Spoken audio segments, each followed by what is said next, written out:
laugh at that because these are people who think the Bible was written by God.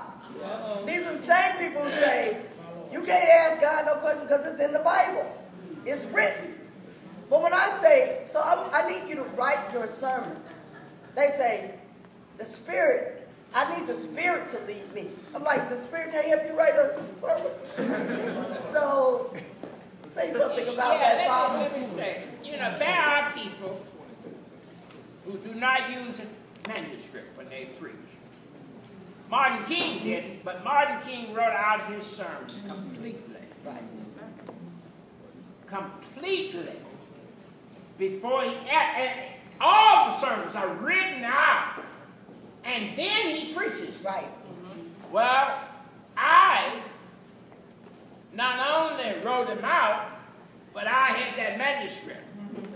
I'm just that way. It depends on the style, but I think everybody should write it out. You have to think through what you're going to say. And I don't say you have to always take it in the pulpit with you, but you ought to have some preparation that lets you know where you're going. Right. And so, you know, just speaking off the cuff. Well, you know, Spirit may come that way, but if we'd had it all off the cuff from Amos, you wouldn't have that text there.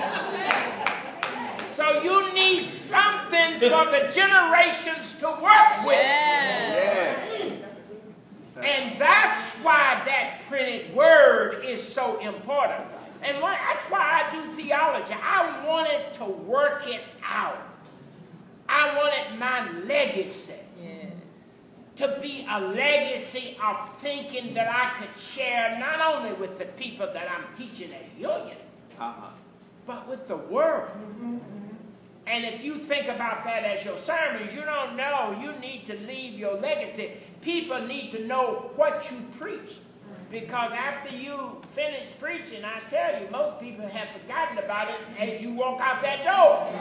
But if you got it written down, you can always call back to what you had said in that sermon. The other part of that is this, which is that if you don't take the time to think it through, to organize it, to put it in some kind of rhythmic on the page for a proclamation, is two things often happen in the pulpit, both of which I despise. Yea, three are an abomination.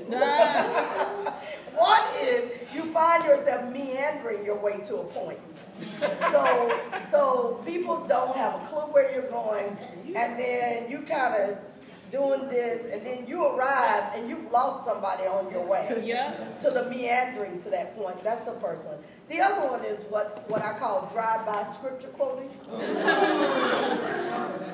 When you don't take the time to really work through a text and think of its moral and ethical implications and what it is that you want to leave the people with, you just start pulling every scripture that got the name something in it, so that people feel like you're preaching biblically because you quoted a Bible text. But in fact, all you've done is quote Bible without ever giving us anything to hang our hat on.